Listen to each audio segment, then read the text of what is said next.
ओम नमः शिवाय, हर हर महादेव। बहुत सारे घर में जातकों के साथ इस तरह की सिचुएशनें होती है कि उनके जीवन में कुछ भी बेहतर नहीं घटित होता है। बहुत दिनों से, बहुत सालों से मेहनत कर रहे हैं, लेकिन उसके बाद भी उनके घर की स्थिति सही नहीं हो रही है। उनसे नीचे, उनसे कम वो लोग बहुत आगे तक जा रहे हैं, लेकिन हमारे घर में न जाने क्यों क्या ऐसी स्थितियाँ हैं कि चीज़ें ख़राब होती है। दूसरा यह भी कारण है कि घर के लोगों में बहुत अनबन बनी रहती है। तीसरा है कि कोई व्यक्ति घर में होता है जो इतना अपनी चलाता है चीज़ों को लेकर, अकल है नहीं, लेकिन उस घर को इस तरह से वो चलाना चाह रहा है कि सब, जैसे उन्हें सब कुछ चीज़ें आती हैं और वहाँ से चीज़ें ख़राब हो जाती है। घर में कई बार ऐसी सिचुएशनें भी बहुत से जातकों के यहाँ देखी है कि उनके घर में अनायास ही कोई ना कोई घटनाएं घटित होती रहती है। जैसे मान लीजिए कोई दुर्घटना हो गई, कोई विवाद हो गया, कोई ना कोई इस तरह का खर्च आ गया, कोई धोखाधड़ी हो गई, आग से हानि हो गई, मतलब नुकसान किसी भी चीज़ से कभी भी उनके यहाँ आते ही रहता है। यह सभी परिस्थितियाँ सामान्य स्थितियों में मैं नहीं कह रहा हूँ कि जी सामान्य रूप से छोटा मोटा नुकसान हमेशा होता रहे, लेकिन यह तो बहुत ज़्यादा ही हद तक हमें परेशान कर रहा है। मैं फिर कह रहा हूँ कि ये जितनी सारी स्थितियाँ मैंने आपके साथ साझा की कि कर रहा हूँ, ये सामान्य परिस्थितियों में कर रहा हूँ।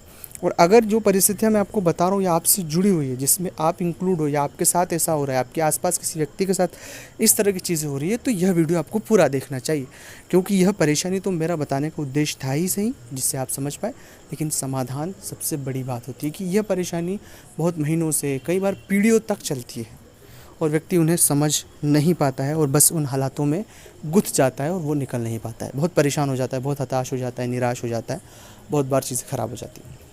ऐसी परिस्थिति अगर किसी भी जातक के साथ है तो मूल रूप से उसे अपने घर में नियमित रामायण का पाठ करना शुरू करना चाहिए।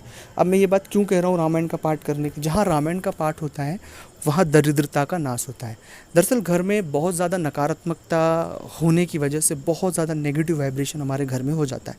तो रामायण का पाठ करने से, बजरंग बाण का पाठ करने से, हनुमान चालीसा का पाठ करने से, हनुमान चालीसा और बजरंग बाण के पाठ से भी ज़्यादा इफेक्टिव परिणाम जो मिलता है वो रामायण का पाठ करने से। तो रामायण को पढ़ना शुरू करें, अपने घर में नियमित रूप से पढ़ना शुरू करें।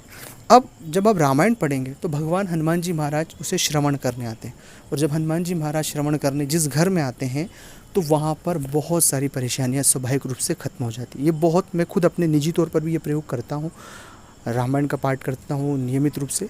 तो यह बहुत बड़ा आपके साथ अनुभव साझा कर रहा हूँ मैं। तो ये हमेशा देखना, 7 दिन, 10 दिन, 11 दिन, 15 दिन, आपको 1 महीने के भीतर अपने घर में बहुत से बदलाव देखने को मिलेगा। पर नियमित धूप अगरबत्ती लगाकर श्रद्धापूर्वक आप रामायण को पढ़ना शुरू करें। दूसरा प्रयोग है कि जो भी जातक इस तरह के फेर में उलझे हुए हैं, आर्थिक फेर में उलझे हो, पारिवारिक फेर में उलझे हो, महिलाओं के तम प्रकार की परेशानियां होती हैं महिलाओं को अपनी, इस तरह के किसी भी फेर में अगर वो उलझे हुए हैं तो हर अमावस्या और पूर्णिमा को अपने घर में भगवान सत्यनारायण की कथा अनिवार्य रूप से कराएं, क्योंकि इस कलयुग के जो देवता है भगवान सत्यनारायण ही है। तो अगर आप उनकी कथा, पूजा अर्चना करेंगे तो मैं आपसे वादा करता हूँ कि बहुत जल्द आपके जीवन में एक सकारात्मक बदलाव देखने को मिलेगा। तो सत्यनारायण की कथा आपको अमावस्या और पूर्णिमा अनिवार्य रूप से करना ही चाहिए। तीसरा प्रयोग है कि अगर आपने मंत्र नहीं लिया है, मंत्र जप नहीं किया है, मंत्र जप नहीं है आपके पास, तो ज़रूर मंत्र जप करें। और अगर आप पुरुष हैं तो महिलाओं का विशेष सम्मान करें, महिलाओं से बदतमीजी से बात ना करें, उनसे बहुत सलीके से पेश आएँ, क्योंकि इस कलयुग में जहाँ पर महिलाओं का सम्मान होता है, पूजा होती है, वहाँ ईश्वर का वास होता है। अगर अच्छा लगा हो ये वीडियो तो लाइक करें, शेयर करें, कमेंट्स करें। ओम नमः शिवाय, ओम नमः शिवाय।